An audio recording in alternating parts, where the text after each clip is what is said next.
बिस्मिल्लाहिर्रहमानिर्रहीम, अस्सलाम वालेकुम, नमस्कार, सत श्री अकाल and good evening. This is Qaiser Bari from बारी लॉ एसोसिएट्स। दोस्तों कैसे हैं आप? आई डू होप आप सब अच्छे होंगे जी। आज की जो लेटेस्ट अपडेट्स हैं यूके इमिग्रेशन के हवाले से वो मैं आपके साथ शेयर करूंगा। और ये is not a legal advice. Legal advice के लिए मैं ऑलवेज यही कहता हूं कि आपके जो भी इमिग्रेशन मैटर्स होते हैं आप मेरे पास आना चाहें या आप अपने किसी भी लोकल वकील के पास जाके आप अपना लीगल मैटर्स को डिस्कस करके प्रॉपर लीगल एडवाइस लेके फिर अपने मैटर्स को आगे चलाया करें। उसकी वजह क्या होती है कि बहुत से लोग जो हैं इस वक्त मैं देखता हूं कि इमिग्रेशन की मुश्किलात में खुद अपनी गलती की वजह से फंसे होते हैं। बहुत से दोस्त जो हैं वो नाई को बैठे, नाई को मशवरा लिया, उसके कहने पे एप्लीकेशन फाइल कर देते हैं। किसी पासे जड़ा ना वाल कटान गया है या कहीं पे ग्रोसरी शॉप पे या अपना क्या के नाली जाके ना बुचर के पास उन्होंने आधा किलो कीमा बना दे, साथ ही उसके साथ अपनी जो है इमिग्रेशन का मैटर डिस्कस किया। उसने कहा जी मैं तो इंज किया थे, इंज किया थे, इंज किया। उसके कहने पे ये मैं आपको प्रैक्टिकल बता रहा हूं कि लोगों की एप्लीकेशंस में या बहुत से केसेस में उनकी अपनी गलती की वजह से जो है वो फंसे होते हैं। सो नंबर एक तो ये है कि अगर आप अफोर्ड करते हैं, कल भी किसी ने लिखा हुआ था कि जी हम लीगल फीस जो है वो अफोर्ड नहीं करते वकीलों की। सो अगर ऐसी पोजीशन हो तो आप लीगल एड एजेंसीज के पास जा सकते हैं, आप अपने एडवाइस सेंटर्स में जा सकते हैं, किसी भी जगह जाके आप वहां पे लीगल एडवाइस जो है वो अपनी ले सकते होते हैं। चलिए आज के टॉपिक की तरफ आते हैं। पहली अपडेट तो ये है कि लेबर पार्टी जो इस वक्त बरसरे इक्तदार है, पीएम साहब जो है, स्टामर साहब जो है, सो उसमें आज की जो ये यहाँ पे जो मैं बात कर रहा होता हूँ ये बड़ी ऑथेंटिक होती है। ये एक रिलायबल सोर्सेस से आती है और मैं हवाला इसलिए देता हूँ ताकि बहुत से लोग अगर उसकी तफसील पढ़ना चाहें तो वो पढ़ सकती हैं। ये आज का ये हेडलाइन है जी, द गार्डियन जो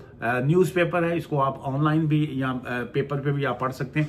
मोर देन 900 लेबर जो पार्टी के मेंबर्स हैं उन्होंने माइग्रेशन एंड असाइलम पॉलिसीज के हवाले से जो करंट पॉलिसी चल रही है उसके ऊपर बड़ा सीरियसली जो है अपनी एक तो क्रिटिसाइज किया है। सेकंड उन्होंने कहा है कि जॉइंट स्टेटमेंट जो है अक्यूज्ड के इल्जाम लगाया है, उसको इस तरह का इश्यूज क्रिएट किए हैं कि accused government कॉपिंग Tories performative cruelty के जो है जो पिछली टोरीज की पार्टी की गवर्नमेंट थी, जो उसमें जो हुआ कि जी के मौजूदा गवर्नमेंट जो है उसी की जो पार्ट 2 जो है जिसको कहेंगे उसी को लेके चल रही है। और एक group of more than 900 labour members और ट्रेड यूनियन इंक्लूडिंग एमपीज और उसके अलावा बाकी जो है जो उनके मेंबर्स और बाकी लोग आ जाते हैं इस पार्टी के, उन्होंने कहा जी कि परफॉर्मिंग जो है इस वक्त की जो परफॉर्मेंस है गवर्नमेंट की वो क्रूएलिटी की तरफ है of the in its migration and asylum policies के हवाले से।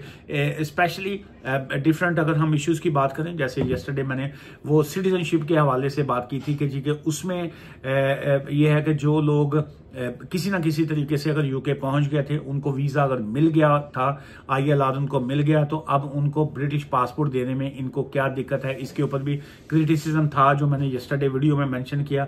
और इसी में फर्दर जो आज का कहा गया है कि जी के होम ऑफिस के डिसीजन जो है revealed last week to refuse citizenship to anyone who arrives in the UK via a dangerous journey, comma inverted comma और dangerous journey का उन्होंने वर्ड लिखा है कि such as a small boat over the channel जो है। फिर उसके बाद ये जो इस वक्त पकड़ दकड़ जारी है, फिर उसके बाद ये जो जिनके पास वैलिड वीजा होता है और अपने वैलिड वीजा की को खत्म होने से पहले वो फी वेवर की लोग एप्लीकेशन फाइल कर देते थे या FLR की एप्लीकेशन फाइल करना, लेकिन उसके बाद जिस वक्त वो स्किल्ड वर्कर वीजा की एप्लीकेशन फाइल कर रहे हैं या अपना ग्रेजुएट वीजा रूट की एप्लीकेशन फाइल कर रहे हैं तो उनको ओवरस्टेयर करके जो है उनकी एप्लीकेशन को रिफ्यूज किया जा रहा है। बहुत से लोग जो है ह्यूमन राइट्स की जब एप्लीकेशन फाइल करते हैं तो उनकी रिफ्यूजल देने के बाद वहां पे लिख दिया जाता है कि you are now on a immigration bail. जो है ये इमिग्रेशन बेल का मतलब है कि आपके हाथ और पांव जो है वो काट दिए गए, अब जो है ना इंसान चलने के काबिल रहा ना कुछ और करने के, क्योंकि किस इमिग्रेशन बेल मीन कि you can not switch your visa into any किसी भी कैटेगरी में अब आप स्विच नहीं कर सकते। तो BBC की अगर हम बात करें तो BBC ने भी आज की यही उनकी हेडलाइन है जी, I would jump on the boat says ex anti immigration campaigner जो है उन्होंने ये कोई मोहतरमा थी, उन्होंने इंटरव्यू किया किसी का और वहाँ पे ये था कि says for those who went there if you didn't have empathy then there must be something wrong जो है। सो इसी हवाले से a woman who used to campaign against immigration to the UK has change her stance after journeying from Somalia to UK. एक कोई मोहतरमा थी, वो एंटी माइग्रेशन जिसको कहेंगे, एंटी इमिग्रेशन के हवाले से वो कैंपेन में भरपूर उन्होंने हिस्सा लिया। वो किसी वजह से उन्होंने सोमालिया का जब ट्रैवल किया और वहां से वापस आने के बाद उनका जो अपना माइंड सेट था वो चेंज हुआ। उन्होंने कहा, देखा कि वहां पे किस तरीके से लोग मुश्किल में हैं और वैसे कहाँ कैसे वो वहां से बोट के जरिए या किसी न किसी तरीके से यूके में जब आके असाइलम करते हैं और कितनी मुश्किलात का शिकार हैं। उसके बाद उन्होंने कहा कि ये बहुत लंबी सी उनकी डिटेल्स है, लेकिन मेन जो चीज उन्होंने मेंशन किया उसमें ये था कि if I was in their shoes I would be jumping on the boat my self, she said कि जी के किस तरीके से वहां पे लोग जब रहते हैं और जब कोई असाइलम सीकर बनता है, कोई भी शख्स जो है वो खुशी से ना असाइलम करता है, ना कोई भी शख्स जो है वो खुशी से अपना लीगल स्टेटस को खराब करना चाहता है। चाहे वो कोई स्टूडेंट आया है, वो स्टूडेंट जो आते हैं उनकी भी कोशिश यही होती है कि वो किसी ना किसी तरीके से अपनी स्टडी को कंप्लीट करें और उसके बाद जो है वो ग्रेजुएट वीज़ा रूट पे जाएं। अनफॉर्चुनेटली बहुत से स्टूडेंट जो हैं वो 1-1, 2-2, 3-3 नंबरों से फेल हो जाते हैं असाइनमेंट्स में या किसी ना किसी तरफ से जो है उनको मुश्किल आ जाती है। सो उनको जब बाद में ना उनको मौका दिया जाता है कि जी के वो अपनी जो रीसिट जिसको कहेंगे वो वहाँ पे उनको अलाउ नहीं किया जा रहा, उनके लिए मुश्किल आ जाती है। बहुत से लोगों को 1-1, 2-2 महीने का टाइम चाहिए होता है, वो उनको टाइम नहीं मिल पा रहा। उनको नए कैश लेटर जो हैं वो इशू करने में यूनिवर्सिटीज़ को दिक्कत होती है। बहुत से लोग जो हैं जब अल्टीमेट वो पास कर भी जाते हैं एग्जाम, लेकिन जब वो ग्रेजुएट वीज़ा रूट पर जाने की कोशिश करते हैं वहाँ पे भी उनके लिए दिक्कत आ रही है।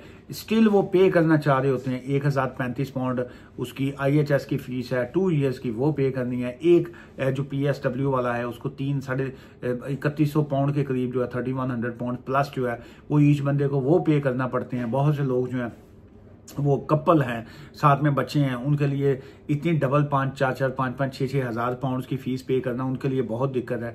लेकिन वो स्टिल रेडी हैं पे करने के लिए, लेकिन जब वो पे करते हैं तो उसके बावजूद जो है उनको ओवर स्टेज कंसिडर करते हुए, चूंकि उन्होंने पहले कोई फी वेवर की एप्लीकेशन की होती है, FLR की होती है, सो कहीं ना कहीं जो है वो दिक्कत में आ जाते हैं। उसके बावजूद उनके लिए मुश्किल है। बहुत से लोग जो हैं वो जैसे तैसे भी था, चाहे वो पैसे दे के चाहे उन्होंने वीज़ा लिया, इलीगल है, नहीं लेना चाहिए। Buying and selling criminal offence है, इमिग्रेशन ऑफेंस है। लेकिन मेन ये था कि कंपनीज तो यूके बेस्ड थी, उनके पास स्पॉन्सर लाइसेंस भी था, लाइसेंस भी होम ऑफिस ने इशू किए। लाइसेंस के बावजूद जो था जिस वक्त उन्होंने स्किल्ड वर्कर वीजा इशूज कर दिए, उसके बाद जो है यहाँ पे उनको ना जॉब दी जा रही है, ना वो इस तरह की चीज़ों पे है। फैमिलीज के साथ लोग आए हुए हैं, उनके पास दिक्कत है। अल्टीमेट वो असाइलम की तरफ जाते हैं या ह्यूमन राइट्स एप्लीकेशन की तरफ जाते हैं, लेकिन उनकी एप्लीकेशन को फिर रिफ्यूज कर दिया जाता है। सो टेक्निकली तौर पे जो है मैं ये समझता हूँ कि ये इमिग्रेशन के हवाले से जो है ये इस वक्त क्रैकडाउन भी है और एक बड़ा हार्ड जो है वो टाइम चल रहा है स्टूडेंट्स के लिए भी, स्किल्ड वर्कर वीज़ा होल्डर्स के लिए भी और तमाम लोगों के लिए जो है। लेकिन इसमें यह है, आज की इस वीडियो से मैं इजाज़त लेने से पहले आपको यही कहूँगा कि अगर आप इस तरह की इमिग्रेशन मुश्किल का शिकार हैं तो एक तो अपनी सिचुएशन के मुताबिक लीगल एडवाइस लिया करें।